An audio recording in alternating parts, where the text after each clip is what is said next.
नमस्कार। आज हम 8वीं कक्षा की हिंदी की पाठ्य पुस्तक मल्हार के पख 4 हरिद्वार के प्रश्न उत्तर करेंगे। पिछली वीडियो में हमने इस पाठ को पढ़ा व समझा था।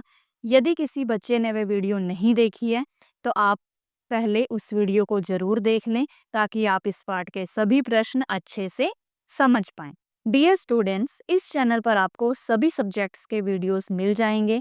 इसके लिए आप प्लेलिस्ट या डिस्क्रिप्शन चेक कर सकते हैं। तो आइए मैं आपको जल्दी से बता देती हूँ कि आप प्लेलिस्ट को कैसे चेक कर सकते हैं। सबसे पहले आपको YouTube के सर्च बार में एजू मैग्नेट को टाइप करना है और इस चैनल को सर्च करना है।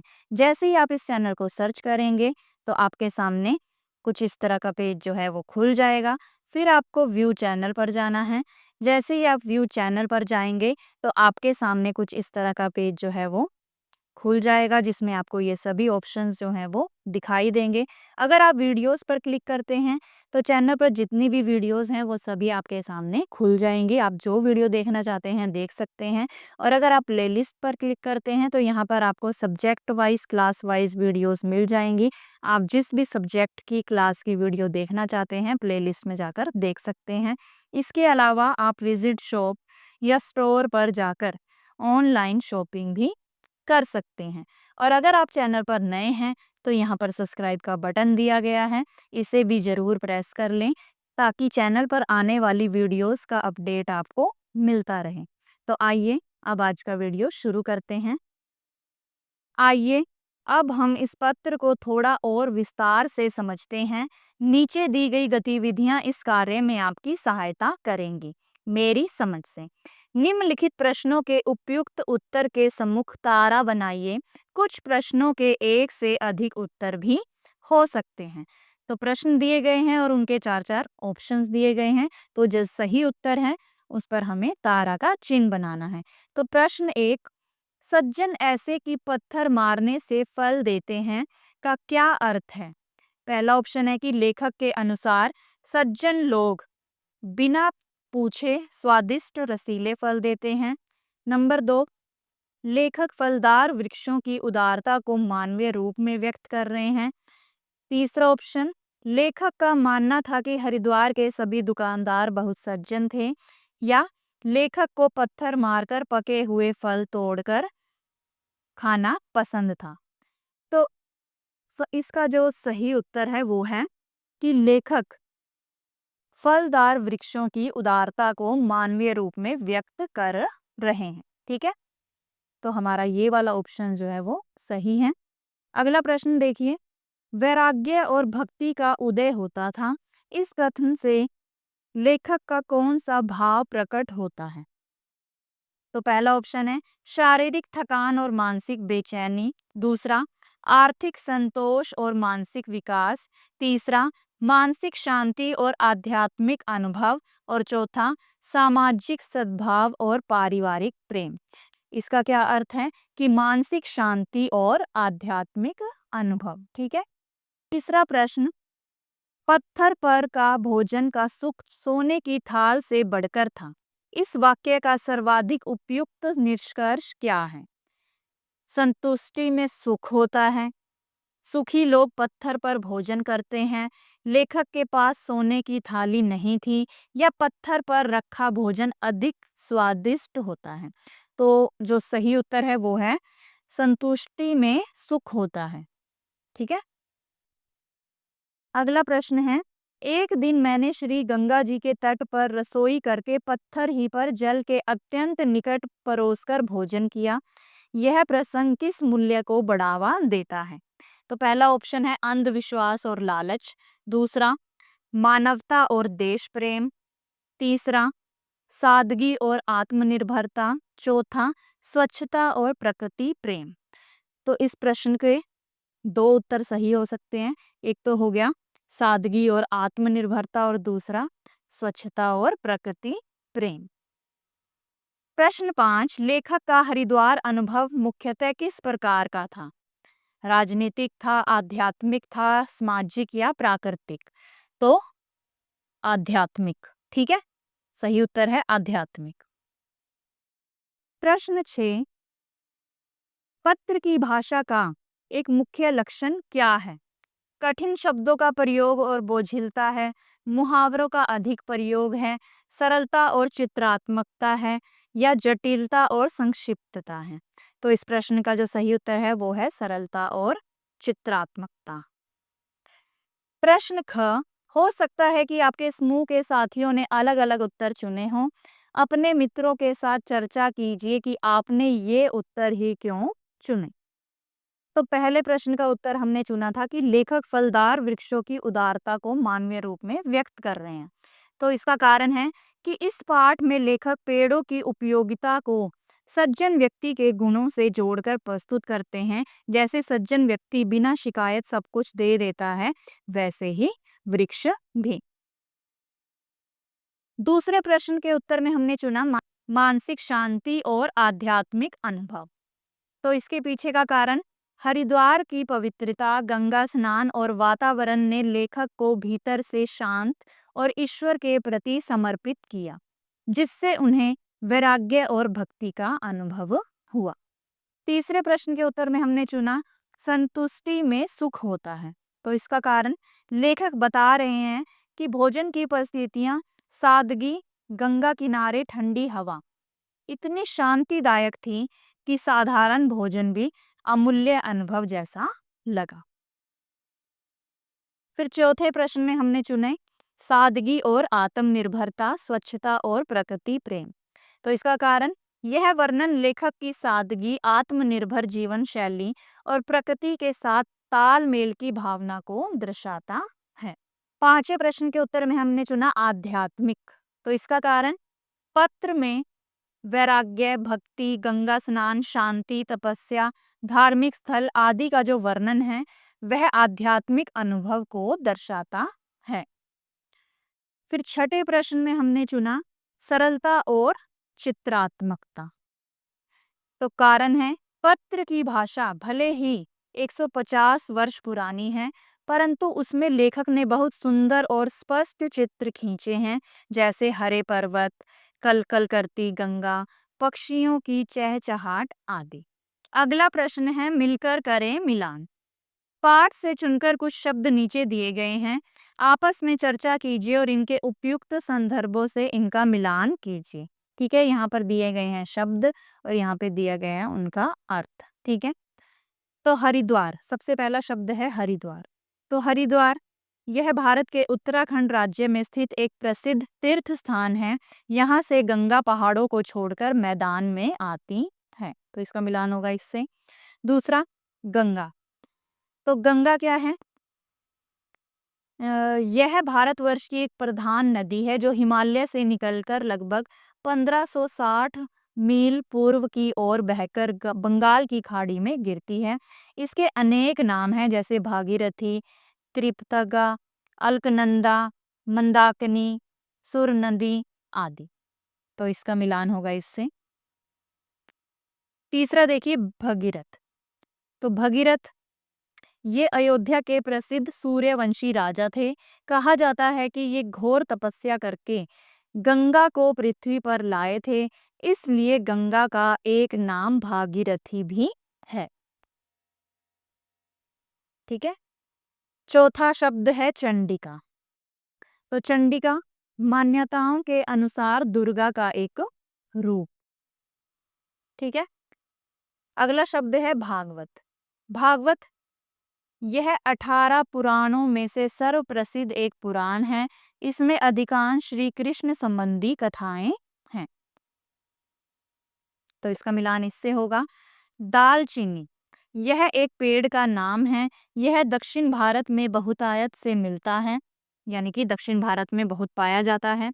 इस पेड़ की सुगंधित छाल दवा और मसाले के काम में आती है। इसे दालचीनी भी कहते हैं। तो इसका मिलान होगा इससे। ठीक है, अगला प्रश्न मिलकर करें चयन। पाठ से चुनकर कुछ वाक्य नीचे दिए गए हैं।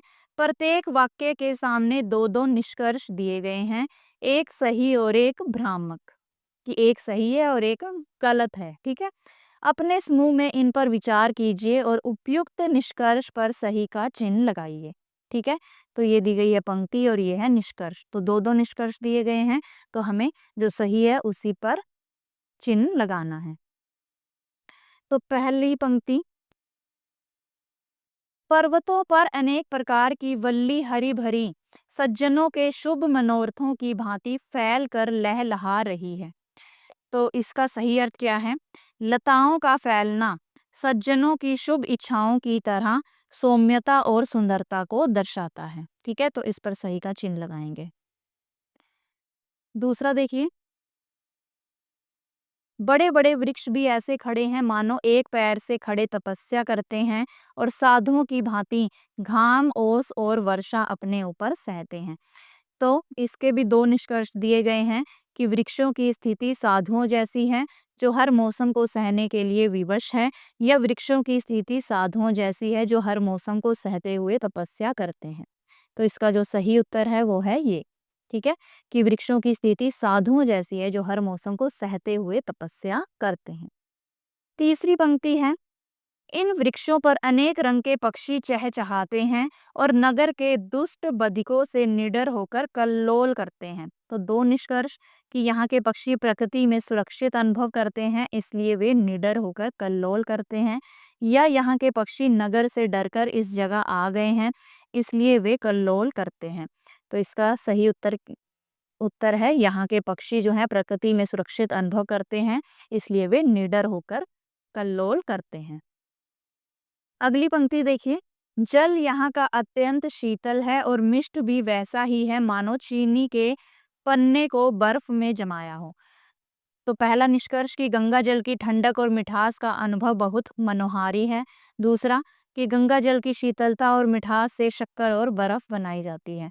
तो इसका सही उत्तर है कि गंगा जल की ठंडक और मिठास का अनुभव बहुत मनोहारी है। फिर अगली पंक्ति है, एक दिन मैंने श्री गंगा जी के तट पर रसोई करके पत्थर ही पर जल के अत्यंत निकट परोस कर भोजन किया। तो दो निष्कर्ष, लेखक ने भोजन इसलिए बनाया क्योंकि गंगा का पानी बहुत गर्म था और वह पकाने में सहायक था, या लेखक ने गंगा के समीप बैठकर भोजन किया जिससे उनकी प्रकृति से निकटता झलकती है। तो सही उत्तर है कि लेखक ने गंगा के समीप बैठकर भोजन किया जिससे उनकी प्रकृति से निकटता झलकती है। अगली पंक्ति है कि निश्चय है कि आप इस पत्र को स्थान दान दीजिएगा। तो दो निष्कर्ष हैं। पहला, लेखक चाहता है कि पत्र को महत्व देकर कहीं स्थान दिया जाए यानी इसे पढ़ा और संजोया जाए, या दूसरा, लेखक चाहता है कि पत्र को महत्व देकर प्रकाशित किया जाए। तो सही उत्तर है कि लेखक चाहता है कि पत्र को महत्व देकर प्रकाशित किया जाए। अगला प्रश्न, पंक्तियों पर चर्चा। पाठ से चुनकर कुछ पंक्तियां नीचे दी गई हैं, इन्हें ध्यानपूर्वक पढ़िए और इन पर विचार कीजिए। आपको इनका क्या अर्थ समझ में आया? अपने विचार अपने समूह में साझा कीजिए और लिखिए। तो प्रश्न है, यहाँ की कुशा सबसे विलक्षण होती है जिसमें से दाल चीनी जावित्री इत्यादि की अच्छी सुगंध आती है, मानो यह प्रत्यक्ष प्रकट होता है कि यह ऐसी पुण्य भूमि है कि यहाँ की घास भी ऐसी सुगंधमय है। तो इन पंक्तियों का क्या अर्थ है? लेखक बताना चाहते हैं कि हरिद्वार की भूमि इतनी पवित्र और विशेष है कि वहाँ की साधारण वस्तुएं जैसे घास यानी कुशा भी सुगंधित और अनुपम है। यह उसकी पवित्रता और आध्यात्मिक प्रभाव का प्रतीक है। दूसरी पंक्तियां हैं, आहा, इनके जन्म भी धन्य हैं जिनसे अर्थी विमुख जाते ही नहीं। फल फूल गंध छाया पत्ते छाल बीज लकड़ी और जड़, यहाँ तक कि जले पर भी कोयले और राख से लोगों का मनोरथ पूर्ण करते हैं। तो इस पंक्ति का अर्थ है, यह पंक्ति पेड़ों की महत्ता यानी उनके महत्व और उनके जीवन भर उपयोगी होने की महानता को दर्शाती है। इसमें कहा गया है कि पेड़ अपने जीवन में तो उपयोगी होते ही हैं, मृत्यु के बाद भी यानी कि जलने पर वे कोयले और राख के रूप में लोगों की भलाई करते हैं। इसलिए ऐसे जीवनदाता पेड़ों का जन्म भी धन्य है। अगला प्रश्न है सोच विचार के लिए। पाठ को पुनः ध्यान से पढ़िए, पता लगाइए और लिखिए। और संपादक महाशय, मैं चित्त से तो अब तक वहीं निवास करता हूँ। लेखक का यह वाक्य क्या दर्शाता है? क्या आपने कभी किसी स्थान को छोड़कर ऐसा अनुभव किया है? कब कब संकेत दिया गया है कि किसी स्थान से लौटने के बाद भी उसी के विषय में सोचते रहना। तो इस प्रश्न के उत्तर में आप लिखेंगे, यह वाक्य दर्शाता है कि वह स्थान लेखक के मन में गहराई से बस गया है। शारीरिक रूप से भले ही वह वहां से लौट आए हों, परंतु उनका मन जो है वो अब भी उसी स्थान पर रमा हुआ है, यानी बसा हुआ है। यह उस जगह के प्रति गहरे लगाव और सुंदर अनुभवों का संकेत है। फिर हम अपने बारे में बताएंगे कि हाँ, मैंने भी ऐसा अनुभव किया है। जब मैं किसी सुंदर पर्वतीय स्थल जैसे मनाली या नैनीताल से लौटा, तो कई दिनों तक उसी के बारे में सोचता रहा। वहाँ की ठंडी हवा, पहाड़, शांति और दृश्य मन में बसे रहे। ठीक है। अगला प्रश्न, पंडे भी यहाँ बड़े विलक्षण संतोषी हैं, एक पैसे को लाख करके मान लेते हैं। लेखक का यह कथन आज के समाज में कितना सच है? क्या अब भी ऐसे संतोषी लोग मिलते हैं? अपने विचार उदाहरण सहित लिखिए। तो इस प्रश्न के उत्तर में लिखेंगे कि आज की स्थिति में ऐसे संतोषी लोग मिलना दुर्लभ हो गया है। अधिकतर लोग अधिक धन कमाने की चाह रखते हैं। हरिद्वार जैसे तीर्थों में भी कई पंडे अब तीर्थयात्रियों से अधिक पैसे मांगते हैं। फिर भी आज भी कुछ सच्चे संतोषी लोग मौजूद हैं। उदाहरण के लिए कुछ वृद्ध साधु या पंडे जो हर की पैड़ी के किनारे बैठते हैं, केवल रोटी या 1-2 रुपए लेकर संतोष कर लेते हैं। वे सेवा को धन कमाने का साधन नहीं मानते, बल्कि पुण्य अर्जन का माध्यम मानते हैं। वो ऐसा मानते हैं कि हम पुण्य पा रहे हैं, पुण्य अर्जन कर रहे हैं, एकत्र कर रहे हैं। ठीक है। अगला प्रश्न है, मैं दीवान कृपा राम के घर के ऊपर के बंगले पर टिका था। यह स्थान भी उस क्षेत्र में टिकने योग्य ही है। आपके विचार से लेखक ने उस स्थान को टिकने योग्य क्यों कहा है? उस स्थान में कौन कौन सी विशेषताएं होंगी जो उसे टिकने योग्य बनाती होंगी? तो संकेत है, केवल आराम, सुविधा या कोई और कारण भी। तो उत्तर है, लेखक ने ऐसा इसलिए कहा होगा क्योंकि वहां से चारों ओर हरियाली दिखती थी, शीतल वायु चलती थी, शांत वातावरण था। यह स्थल न केवल आरामदायक था, बल्कि मानसिक और आध्यात्मिक शांति देने वाला भी था। अगला प्रश्न, फल, फूल, गंध, छाया, पत्ते, छाल, बीज, लकड़ी और जड़, यहाँ तक कि जले पर भी कोयले और राख से लोगों का मनोरथ पूर्ण करते हैं। इस वाक्य के माध्यम से आपको वृक्षों के महत्व के बारे में कौन कौन सी बातें सूझ रही हैं? तो उत्तर है, इससे पता चलता है कि वृक्ष जीवन के हर चरण में उपयोगी होते हैं, जीवित अवस्था में भी और जलने के बाद भी। वे अन्नदाता हैं, औषधदाता हैं और पर्यावरण रक्षक हैं। फिर अगला प्रश्न है, अनुमान और कल्पना से। यह भूमि 3 और सुंदर हरे हरे पर्वतों से घिरी है। कल्पना कीजिए कि आप हरिद्वार में हैं, आप वहां क्या क्या करना चाहेंगे? तो उत्तर है, अगर मैं हरिद्वार में होता तो गंगा स्नान करता, हर की पौड़ी की आरती में शामिल होता, आसपास के मंदिरों के दर्शन करता, मैं पहाड़ों की हरियाली का आनंद लेता, स्थानीय भोजन चखता और बाजार से स्मृति चिन्ह खरीदता। वहाँ की शांति और धार्मिकता मुझे बहुत भाती। अगला प्रश्न, जल के छल के पास ही ठंडे ठंडे आते थे। कल्पना कीजिए कि आप गंगा के तट पर हैं और पानी के छींटे आपके मुंह पर आ रहे हैं। अपने अनुभवों को अपनी कल्पना से लिखिए। तो उत्तर है, मैं गंगा तट पर बैठा हूँ, ठंडी ठंडी हवा चल रही है, जल की बूंदें चेहरे को छू रही है, मन शांत है, आत्मा जैसे पवित्र हो रही हो। प्रकृति की गोद में बैठना सुखद अनुभूति अनुभूति दे रहा है। यानी प्रकृति की गोद में बैठना, इस तरह से गंगा के किनारे बैठना जो है वो मुझे प्रसन्नता दे रहा है, अच्छा अनुभव दे रहा है, सुखी अनुभव दे रहा है। ठीक है। फिर अगला प्रश्न है, सज्जन ऐसे कि पत्थर मारने से फल देते हैं। यदि पेड़ पौधे सच में मनुष्यों की तरह व्यवहार करने लगे तो क्या होगा? तो उत्तर है, यदि पेड़ पौधे सच में मनुष्यों की तरह व्यवहार करने लगें तो वे अपना स्वार्थ देखने लगेंगे कि जिस प्रकार मनुष्य स्वार्थी हैं, पेड़ पौधे भी स्वार्थी बन जाएंगे और शायद तब बिना जरूरत फल, छाया या लकड़ी ना दें। वे कटने पर विरोध कर सकते हैं कि जब उन्हें काटा जाए तो वो उसका विरोध कर सकते हैं, और पत्थर मारने पर फल देने की बजाय नाराज हो सकते हैं। तब प्रकृति की निस्वार्थता खत्म हो जाएगी और मानव जीवन पर इसका नकारात्मक असर पड़ेगा।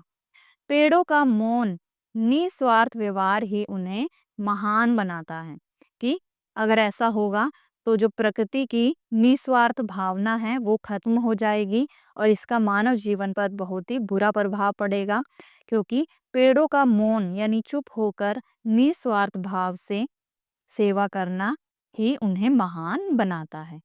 अगला प्रश्न, यहाँ पर श्री गंगा जी दो धारा हो गई हैं, एक का नाम नील धारा, दूसरी श्री गंगा जी के ही नाम से। इस पाठ में गंगा शब्द के साथ श्री और जी लगाया गया है। आपके अनुसार उन्होंने ऐसा क्यों किया होगा? तो उत्तर है, श्री और जी सम्मान और श्रद्धा के सूचक हैं। लेखक ने गंगा को देवी के रूप में देखा है, इसलिए उन्होंने गंगा के लिए आदर सूचक शब्दों का प्रयोग किया है। ठीक है, तो श्री और जी ये क्या है? आदर सूचक शब्द हैं जो सम्मान को व्यक्त करने के लिए प्रयोग में लाए जाते हैं। अगला प्रश्न है, कल्पना कीजिए कि आप हरिद्वार एक श्रवण बाधित या दृष्टि बाधित व्यक्ति के साथ गए हैं। उसकी यात्रा को अच्छा बनाने के लिए कुछ सुझाव दीजिए।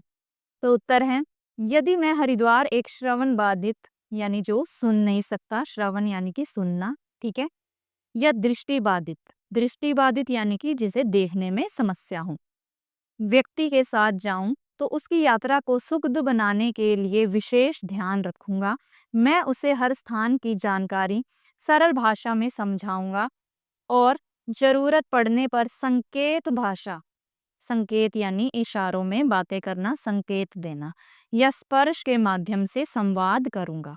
गंगा जल का स्पर्श, कि जब गंगा जल का स्पर्श यानी कि उसे छूकर मंदिरों की घंटियों की ध्वनि और प्रसाद की सुगंध जैसे अनुभवों से उसे वातावरण का आनंद दिलाऊंगा। चलते समय मैं उसका हाथ पकड़कर रास्ता दिखाऊंगा और सावधानी पूर्वक उसकी सुरक्षा का ध्यान रखूंगा। इस तरह थोड़े सहयोग और संवेदनशीलता से उसकी यात्रा को यादगार बनाया जा सकता है। अगला प्रश्न, लिखें संवाद। मेरे संग कल्लू जी मित्र भी परमानंदी थे। लेखक और कल्लू जी के बीच हरिद्वार यात्रा पर एक काल्पनिक संवाद लिखिए।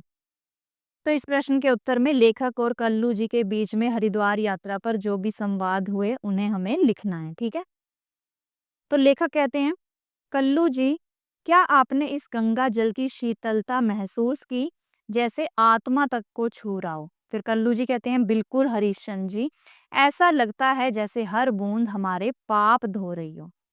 फिर लेखक, और देखिए ये हरियाली, पर्वतों की गोद में बैठा ये तीर्थ। कल्लू जी, यहाँ का हर पत्थर, हर पेड़ जैसे हमें आशीर्वाद दे रहा हो। फिर लेखक कहते हैं, चलिए आज फिर वहीं पत्थर पर रसोई करें और उसी ठंडी लहरों के पास भोजन का आनंद लें। फिर कल्लू जी हंसते हुए, भोजन नहीं, यह तो आत्मिक तृप्ति है। सच में यह यात्रा जीवन की सबसे मधुर स्मृति बन गई। आत्मिक तृप्ति यानी कि आत्मा को तृप्त करने वाली, संतुष्ट करने वाली। अगला प्रश्न, यह भूमि 3 और सुंदर हरे हरे पर्वतों से घिरी है। लेखक और प्रकृति के बीच एक कल्पनात्मक संवाद तैयार कीजिए जैसे पर्वत बोल रहे हो। अब इस प्रश्न के उत्तर में हमें लेखक और पर्वत के बीच कल्पनात्मक संवाद लिखना है। ठीक है, तो लेखक कहता है, हे पर्वतों, तुम्हारी हरी भरी चादर देखकर मन प्रसन्न हो गया। फिर पर्वत कहते हैं, कल्पनात्मक स्वर में, धन्यवाद, हम सदा से तुम्हारे जैसे साधकों की प्रतीक्षा करते हैं। लेखक, तुम इतने शांत, स्थिर और सौंदर्य से भरपूर क्यों हो? पर्वत, क्योंकि हम सहना जानते हैं, वर्षा, धूप, ओस, बिना शिकायत, जैसे सज्जन तपस्वी। लेखक, सच में तुम्हारे सानिध्य, सानिध्य का अर्थ होता है समीप आकर, निकट आकर, कि तुम्हारे सानिध्य में आकर मन शांत हो गया। पर्वत, यही तो हमारा उद्देश्य है, तुम्हें प्रकृति की गोद में लौटाना। तो इस वीडियो में इतना ही। बाकी के प्रश्न हम अगली वीडियो यानी कि पार्ट 2 में करेंगे। तो मिलते हैं अगली वीडियो में। तब तक के लिए नमस्कार।